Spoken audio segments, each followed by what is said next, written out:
삶의 기적을 일으키는 30분 예배를 시작하도록 하겠습니다. 하나님께서 오늘 우리에게 주신 말씀은 사무엘상 22장 6절에서 8절까지 말씀입니다. 이 말씀 제가 봉독하도록 하겠습니다. 사울이 다윗과 그와 함께 있는 사람들이 나타났다함을 들으니라.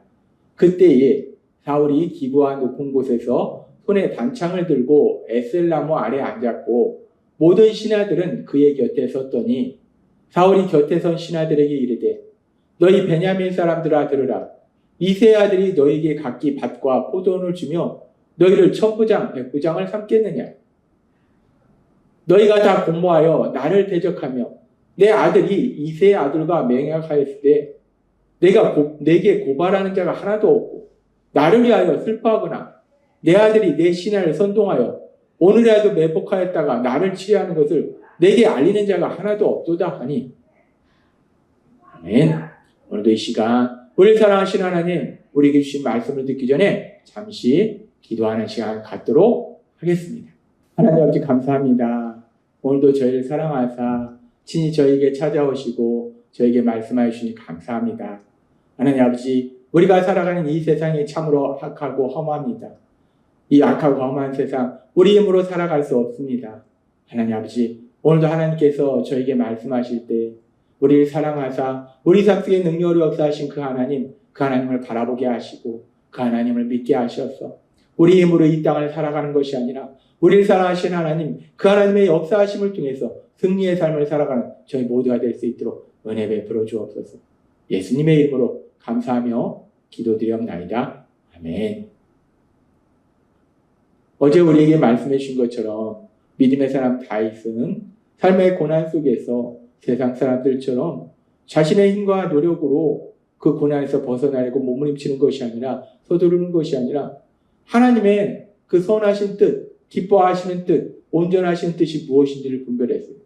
하나님의 뜻이 무엇입니까? 하나님, 제가 무엇을 어떻게 하기를 원하십니까? 라고 하나님의 뜻을 구했더니 하나님께서는 사람의 귀로 들을 수 있고 사람의 눈으로 볼 수 있는 사람을 통해서, 즉 선지자 갓을 통해서 그 선지자 갓을 다윗에게 보내주셔서 너가 이렇게 해라 라고 명확하게 말씀하셨어요.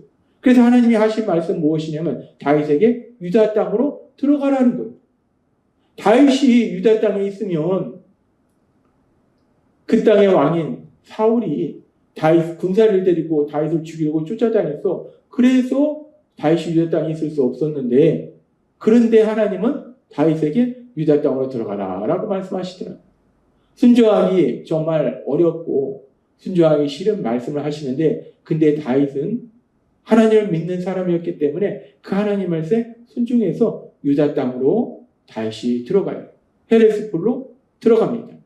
그랬을 때 이제 계속해서 성경은 사무엘상 22장 6절은 이렇게 말씀합니다.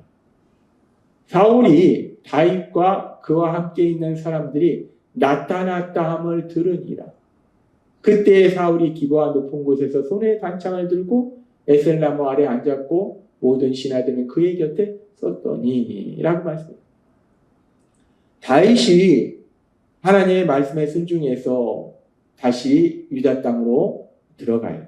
유다 땅으로 들어갔을 때 지금 말씀이니까 사울이 다윗과 그와 함께 있는 사람들이 나타났다함을 들으니라. 다윗이 다시 유다 땅으로 들어왔다는 것을 듣게 된다는 거예요. 이 말씀이 다시 사울이 우연히 다윗이 유다 땅으로 들어온 것을 알게 되었을까?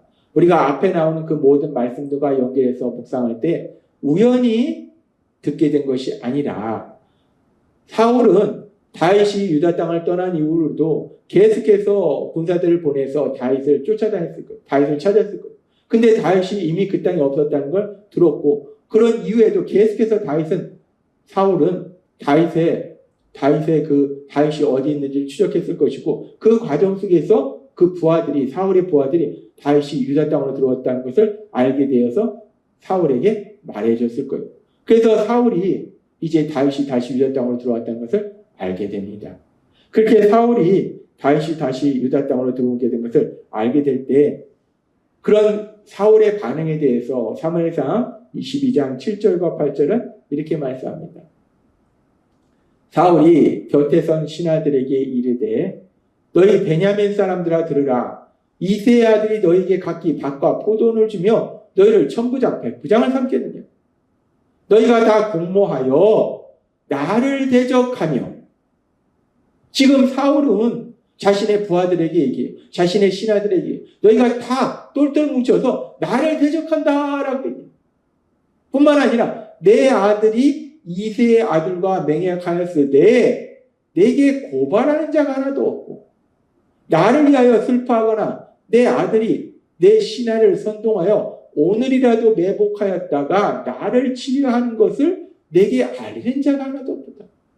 내 아들이 다윗과 서로 마음이 맞아서 나를 죽이려고 하는데도 너희 중에 그 일에 대해서 나에게 얘기해 준 사람 하나도 없다 라고 지금 사울이 얘기해요.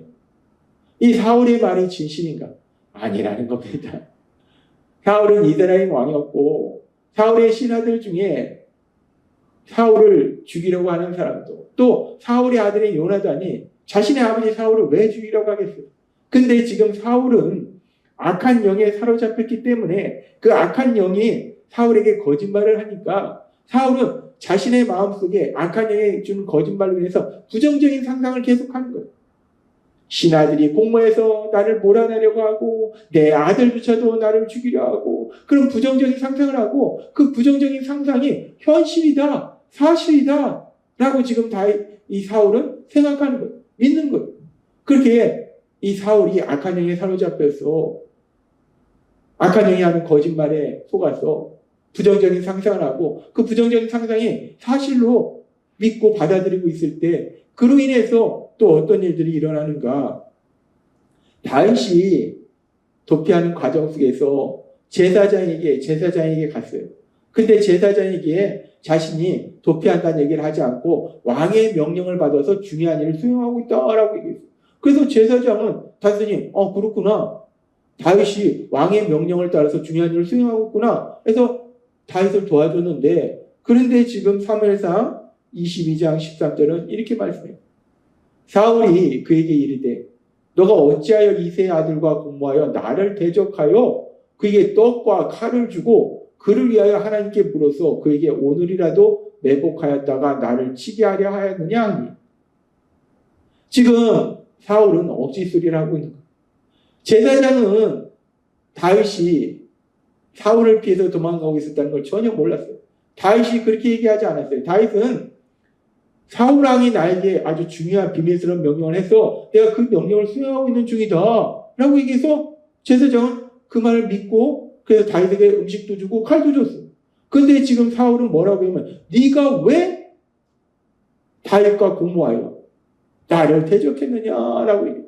왜 다윗과 공모해서 나를 죽이려고 하느냐라고 얘기해요. 그렇게 지금 이스라엘 왕이었던 사울은 악한 영에 사로잡혀 있음으로 인해서 악한 영이 주는 거짓말에 속아서 혼자서 부정적으로 상상하는 거예요. 있지도 않은 사실을 부정적으로 상상하고 그걸 사실로 받아들여요. 그래서 이 사울이 결국은 이 높 지역에 있는 제사장들을 다 죽여버립니다. 요한복음 13장 2절은 이렇게 말씀합니다. 마귀가 벌써 시몬의 아들 가룟 유다의 마음에 예수를 팔려는 생각을 넣었더니. 가룟 유다가 예수님을 파는 것이 단순히 자신의 생각이 아니라 악한 사단이 그의 마음속에 거짓된 생각, 악한 생각을 집어넣고 그로 인해서 가룟 유다가 예수님을 팔게 됐다는 거예요. 마찬가지로 지금 사울이 그 악한 사단의 영에 사로잡혔기 때문에 악한 사단이 그 사울에게 거짓말을 하고 그 거짓말을 사울 믿으니까 자신의 신하들도 그렇고 자신의 아들도 그렇고 제사장들도 그렇고 다 자신을 반역한다 생각하니까 하나님의 제사장들을 아무런 죄도 없는 그 제사장들을 죽이는 엄청난 죄를 범하더라는 거예요. 그렇게 악한 사울이 악한 영에 사로잡혀서 엄청난 죄를 범하고 그러면서 그렇게 악한 영에 사로잡힌 사람의 그 아주 중요한 특징에 대해서 우리는 성경의 말씀을 통해서 명확하게 알 수 있는데 악한 영에 사로잡힌 사람의 아주 중요한 특징이 무엇인가? 지금 성경의 말씀해 보니까 사무엘상 22장 8절은 이렇게 말씀합니다. 너희가 다 공모하여 나를 대적하며 내 아들이 이새의 아들과 맹약하였을 때 내게 고발하는 자가 하나도 없고 나를 위하여 슬퍼하거나 내 아들이 내 신하에 선동하여 오늘에도 매복하였다가 나를 치료하는 것을 내게 알리는 자가 하나도 없다. 지금 다시 한번 이 말씀을 살펴보면요. 사울은 나를 대적한다. 내게 고발하는 자가 없다. 나를 위하여 슬퍼하는 사람이 없다. 나를 치료한다. 내게 알리는 자가 없다. 이 사울의 관심사는 온전히 나 자신이라는 거예요. 자신에게밖에 관심이 없어요. 22장 13절도 다시 살펴보도록 하겠습니다. 사울이 그에게 이르되 너가 어찌하여 이새의 아들과 공모하여 나를 대적하여 그에게 떡과 칼을 주고 그를 위하여 하나님께 물어서 그에게 오늘이라도 매복하였다가 나를 치리하려 하였느냐. 악한 영에 사로잡힌 이 사울의 모습을 보면 오로지 자신, 나에게밖에 관심이 없다는 거예요. 사울은 이스라엘 왕으로서 이스라엘 백성들을 잘 다스려야 돼요. 근데 사울의 마음속에 그 이스라엘 백성에 대한 생각이 하나도 없어요. 관심이 없어요. 또한 자신을 왕으로 세우신 하나님, 그 하나님에 대한 생각도 없어요. 관심도 없어요. 사울의 관심은 오로지 나예요. 나 자신의 유익, 나 자신의 기쁨. 이것이 온전히 사울의 관심이더라는 거예요. 사울의 생각 속에는 온통이 나에 대한 생각만 가득하더라는 거예요. 그렇습니다. 악한 영에 사로잡힌 사람의 특징 중에 아주 중요한 특징은 바로 이거예요.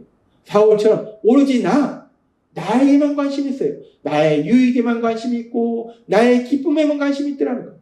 그렇게 악한 영에 사로잡힌 사람은 오로지 나에게만 관심이 있는데, 그렇다면 악한 영에 사로잡힌 것이 아니라 하나님을 믿는 믿음의 삶을 살기 위해서 하나님의 영이 함께하는 사람, 성령님이 함께하는 사람, 믿음의 사람은 어떤 생각으로 세상을 살아가는가? 하나님은 우리에게 말씀하실 때에 고린도전서 10장 31절은 이렇게 말씀합니다. 그런즉 너희가 먹든지 마시든지 무엇을 하든지 다 하나님의 영광을 하라. 성령님이 함께 하시는 사람은 나에 대한 생각을 하는 것이 아니라 하나님의 영광, 어떻게 하나님의 영광을 나타냅니까? 그 하나님의 영광에 대한 생각을 한다는 거예요. 그리고 나에 대한 생각만 하는 사람은 나의 자신의 기쁨과 유익을 구하는데 그것이 만족을 주지 못해요. 그러니까 내 삶이 너무나 슬프고 고통스러워요. 내 삶 자체가 지옥이에요. 근데 나에 대해서 온통 관심을 갖는 것이 아니라 하나님의 영광에 관심을 갖는 사람, 성령님이 함께 하시는 사람은 갈라디아서 5장 22절의 말씀처럼 오직 성령의 열매는 사랑과 희락과 화평과 오래 참음과 자비와 양선과 충성과. 성령님이 함께하는 사람은 사랑의 삶을 살고 기쁨의 삶을 살고 화평의 삶을 산다는 거예요. 그 삶 자체가 기쁘고 행복하다는 거예요. 하나님은 오늘 이스라엘의 초대왕이었던 사울의 모습을 통해서 악한 영에 사로잡힌 사람과 성령님이 함께하는 사람이 어떻게 다른가에 대해서 다시 한번 명확하게 말씀하세요. 악한 영에 사로잡힌 사람은 오로지 나에게만 관심이 있어요.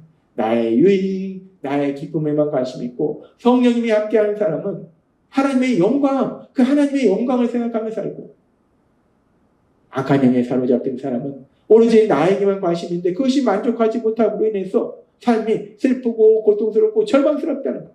삶의 지옥이에요. 그러나 성령님이 함께하는 사람은 하나님의 영광을 위하여 살아가고, 또한 그 삶 속에 성령님이 역사하셔서 사랑과 기쁨이 차고 넘치는 행복한 삶을 살더라는 거예요. 오늘 말씀을 통해서 우리 자신의 모습을 다시 한번 살펴보고, 우리가 이 땅 살아갈 때 나는 내 머릿속에는 어떤 생각이 가득한가? 오로지 나에 대한 생각이 가득한가? 아니면 하나님의 영광에 대한 생각이 가득한가? 오늘 말씀을 통해서 나 자신의 삶을 돌아보고 우리 안에 계신 성령님의 인도하심과 도우심으로 우리가 이 땅에 살아가면서 나 자신이 아니라 하나님의 영광, 그 영광을 나타내시는 여러분이 되시길 주님의 이름으로 축원합니다. 기도하겠습니다. 하나님 아버지 감사합니다. 오늘도 주신 말씀처럼 악한 영에 사로잡힌 자는 오로지 자신만 생각합니다. 나의 유익과 기쁨만 생각합니다. 그러나 성령님이 함께하는 사람은 자신만 생각하는 것이 아니라 하나님의 영광을 바라보고 그 하나님의 영광을 나타내는 삶을 살아갑니다. 오늘 주신 말씀처럼 하나님의 영광을 위하여 살아가는 저희가 될 수 있도록 은혜 베풀어 주옵소서. 예수님의 이름으로 감사하며 기도드리옵나이다. 아멘.